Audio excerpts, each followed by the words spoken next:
10 thing to fight with your OCD। अब देखिए कि 10 ऐसी चीजें हैं जिनका आप सहारा लें तो OCD से लड़ सकते हैं। 10 आपको मैं टिप्स आज की इस वीडियो में एक साथ बताने जा रहा हूं। उसमें पहला स्टेप है रिस्क टेकिंग। अब देखिए कि OCD वाले सेफ जोन में रहते हैं, हमेशा सिक्योर होना चाहते हैं। गंदगी वाले गंदगी से सिक्योर होना चाहते हैं, चेकिंग वाले उससे सिक्योर होना चाहते हैं, भगवान वाले 100% सिक्योरिटी चाहते हैं। सारे के सारे सिक्योरिटी में उलझे रहते हैं। अब देखिए कि वो रिस्क नहीं ले पाते हैं, पल भर का रिस्क नहीं ले पाते हैं। जिनको कंटेमिनेशन OCD है, टच करने का भी रिस्क नहीं ले पाते हैं। कहीं तो कि गंदगी को टच कर देंगे, हाय राम क्या हो जाएगा, ओ पता नहीं, आसमान सिर पर उठा लेते हैं। इतना तो आसमान भी कभी भी चिल्लाता नहीं है जितना ये OCD वाले चिल्ला उठते हैं। चेकिंग वाले अगर चेक नहीं किया तब पता नहीं कितना रोना धोना शुरू कर देते हैं। तो उनको करना क्या है, रिस्क लेना है। रिस्क लेना ही होगा, जिंदगी का नाम ही रिस्क है। हम पैदा हुए ही रिस्क लेकर के हैं, क्योंकि अगर ना रोते तो क्या होता, अगर सांस ना आता तो क्या होता। पल पल में रिस्क छुपा हुआ है। योद्धा वही है जो रिस्क का सामना करता है, जीतता वही है जो डर से लड़ता है। वो एक मसूरी भी आती है ना, डर के आगे जीत है, माउंटेन ड्यू। अब देखिए कि डर के आगे जीवन है, OCD फ्री लाइफ। OCD से आप जीत पाएंगे तभी जीवन है। तो रिस्क तो लेना होगा, रिस्क टेकर बनना होगा OCD डिप्रेशन वालों को। अगर वो रिस्क टेकर बनते हैं तभी वो जीवन में अचीवर बन पाएंगे। दूसरा स्टेप है टॉलरेंस अनसर्टेनिटी। अब देखिए कि OCD डिप्रेशन वाले अनिश्चितता को सहन कर नहीं पाते हैं। वो अनिश्चितता में अपने आप को सेफ समझते नहीं हैं, घबरा जाते हैं। उनको निश्चित चाहिए, सब कुछ 100% चाहिए, निश्चित चाहिए, सिक्योर चाहिए।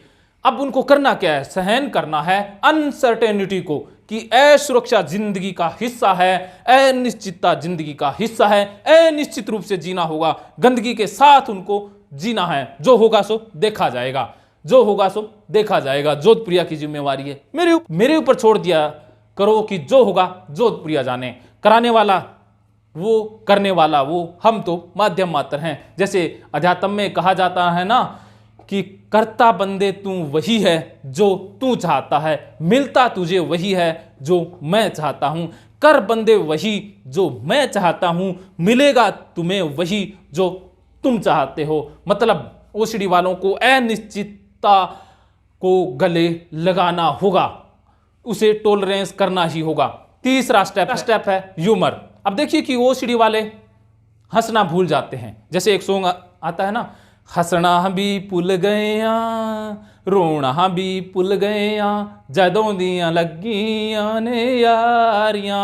लेकिन OCD वाले इस गाने की लाइनें चेंज कर देते हैं कि हंसना भी भूल गया, रोण लग गया, जदों दियां लगियां ने OCD नाल यारियां। मतलब हंसना तो वो भूल ही जाते हैं, हास्य उनका जीवन में से गायब हो जाता है। क्योंकि हास्य का और एंजाइटी का, डर का, घबराहट का बहुत ही मतलब समझ जाओ कि अपोजिट रिलेशन है। अगर आप हास्य को अपना लेते हैं जीवन में तो OCD कम हो जाएगा और फिर उसको ओवरकम करना आसान हो जाता है। तो हंसना स्टार्ट कर दें।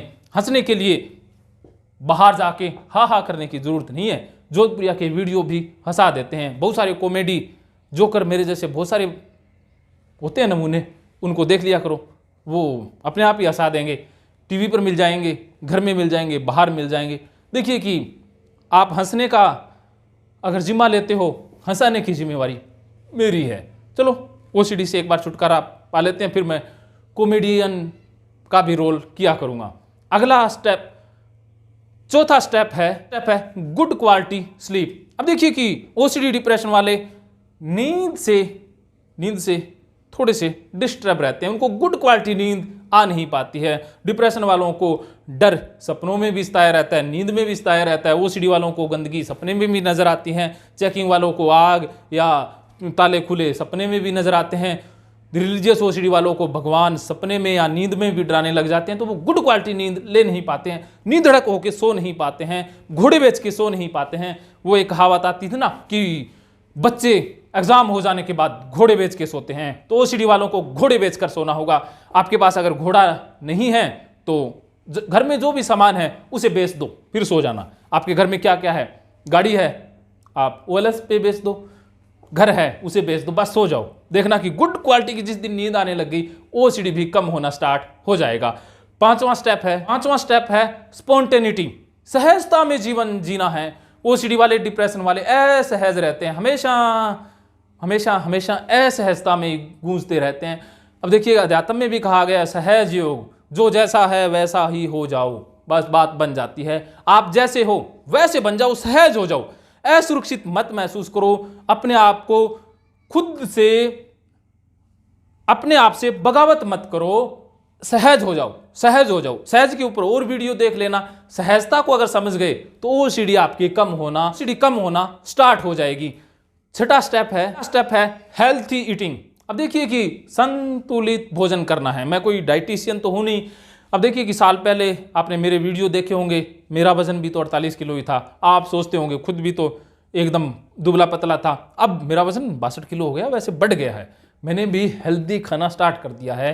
मैंने किसी डाइटिशियन की तो मदद नहीं ली, बस घर में मज़े से खाते हैं। बस पहले भागते हुए खाते थे, अब बैठ के खाते हैं, आराम से खाते हैं, मज़ा लेकर के खाते हैं। तो आप भी हेल्दी डाइट लें। ओसीडी में अगर आप हेल्दी डाइट लेते हैं जिसमें जूस हैं, फाइबर हैं, कच्ची सब्जियां हैं, फ्रूट्स हैं, तो उससे आपका शरीर का जो बैलेंस है वो अच्छा बन जाएगा और मन भी ठीक हो जाएगा। क्योंकि पहला सुख निरोगी काया, दूसरा सुख छोड़ो, पहले सुख पे ही आ जाते हैं। दूसरा सुख मन में, दूसरा सुख क्या है? दूसरा सुख मैं भूल गया हूं, अगली कहावत में पूरा कर देंगे। तो दूसरा सुख यही ओसीडी से मुक्ति मान लो आप लोग। तो अगर आप शरीर के ऊपर ध्यान देते हैं तो मन पर ध्यान देना आसान हो जाएगा। सातवां स्टेप है willing to experience discomfortable and distress. अब देखिए कि आपको विलिंग तो होना पड़ेगा कि जो डिस्ट्रेस है, डिस्कंफर्ट जो ओसीडी के कारण महसूस हो रहा है, उसको सहन भी करना है और उसको हटाने के लिए विलिंग होना पड़ेगा। क्योंकि आपको दृढ़ निश्चय, दृढ़ इच्छा शक्ति दिखानी होगी इसे लड़ने के लिए, इसे फाइट करने के लिए। अब देखिए कि श्री कृष्ण थे महाभारत के युद्ध में, जो एक पल में युद्ध समाप्त कर सकते थे, लेकिन फिर भी उन्होंने फाइट करने के लिए अर्जुन को ही तैयार किया। फंस गए थे कृष्ण, वो अर्जुन तो ओसीडी से भी खतरनाक तरीके से अड़ गया था कि मानूंगा ही नहीं, जो कुछ मर्जी कर लो। 18 अध्याय तक गीता को खींचता रहा, लेकिन ओसीडी वाले इतने रेजिड ना हो, इतने अड़ियल ना बने। उनको विलिंग बनना पड़ेगा कि हमने ओसीडी को हराना है। खुद के अंदर एक आग लगानी होगी, रोज खुद को मोटिवेट करना होगा, तब जाके बात बनेगी। आठवां स्टेप है हॉबीज एंड एक्टिविटी। अब ओसीडी वालों की हॉबीज क्या है? हाथ धोना, नहाना, चेकिंग करना, भगवान के, यही हॉबीज बन जाती है, यही एक्टिविटी बन जाती है। तो उनको बदलना है। कोई गार्डनिंग का शौक पाल लो, कोई किताबों का शौक पाल लो, जोधपुरिया की वीडियो देखने का शौक पाल लो, अच्छी अच्छी मूवी देखने का शौक पाल लो, घूमने का, कोई भी आपकी हॉबी है, लिखने की, पढ़ने की, कढ़ाई की, बुनाई की, कोई डिलीजियस फूड या स्वादिष्ट लजीज व्यंजन बनाने की आपकी हॉबीज है, पेंटिंग की हॉबीज है, कोई भी हॉबीज है उसके ऊपर ध्यान दो। ओसीडी से आपका ध्यान हट जाएगा, क्योंकि ओसीडी आपका सारा टाइम ले जाता है, कुछ छोड़ता ही नहीं है। अगर आप हॉबीज एक्टिविटी पर ध्यान देते हैं तो ओसीडी से अपने आप ध्यान कम हो जाएगा और ओसीडी दब भी जाएगा। 9वां स्टेप है एक्सेप्टेंस। अब देखिए कि एक कहावत भी आती है, accept the thing, accept the situation, accept the people as it is. मतलब जो जैसा है उसे वैसा ही स्वीकार करो। पहले तो आप मान लो कि आपको ओसीडी है।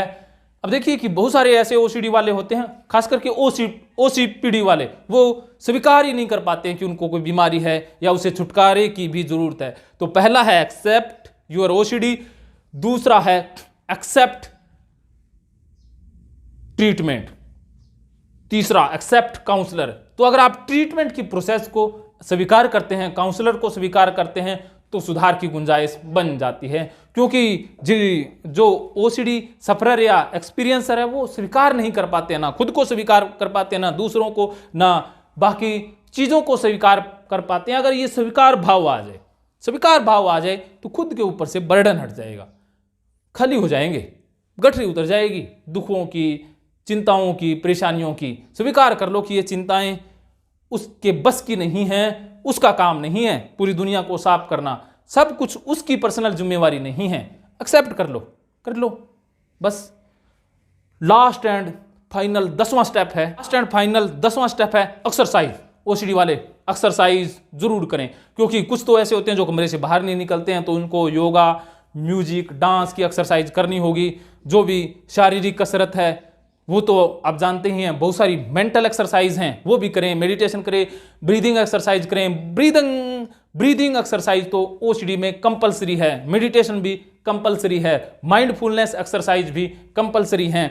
आपको फिजिकल एक्सरसाइज के साथ साथ मेंटल एक्सरसाइज भी करनी होगी। क्रॉसवर्ड खेलते हैं, जैसे वो वर्ग पहेली वाला सिस्टम है वो खेलें, कुछ जो प्रॉब्लम सॉल्विंग क्वेश्चन है उनको हल करें, जैसे पहेलियां बुझाने वाली एक्सरसाइज, मेंटल एक्सरसाइज करें। बहुत सारी एक्सरसाइज है मेंटल एक्सरसाइज, कोई बहुत सारे वीडियोस देख लें एक्सरसाइज से रिलेटेड, वो एक्सरसाइज करें। तो ये 10 स्टेप हैं जो आपकी ओसीडी को आपसे विदा कर देंगे, विदाई हो जाएगी ओसीडी से, अगर ये आप 10 स्टेप अपना लेते हो। अगर ये 10 स्टेप वाली छोटी सी बात आपके खाने में बैठ गई तो बल्ले बल्ले, अगर नहीं बैठी तो देखिए कि इतनी आसान भाषा में, इतने आसान तरीके से, इतने आसान अंदाज से, इतने प्यार से, इतने स्नेह से मैं समझा रहा हूं। अगर ये बात भी समझ में नहीं आ रही तो फिर थल्ले थल्ले का कहने का ही फायदा नहीं है। फिर भी करुणावश थल्ले थल्ले की जरूरत नहीं है, बस बल्ले बल्ले की जरूरत है। अगर आप थल्ले थल्ले को बल्ले बल्ले में बदलना चाहते हैं, ऑनलाइन ऑफलाइन साइको गुरु टीम से बात कर लीजिए। आप साइको गुरु राजेंद्र जोधप्रिया चैनल पर वीडियो देखते हैं और rajendrajodhpriya.com वेबसाइट विजिट करते हैं। इसके लिए मैं आपका हमेशा हमेशा हमेशा आभारी हूं।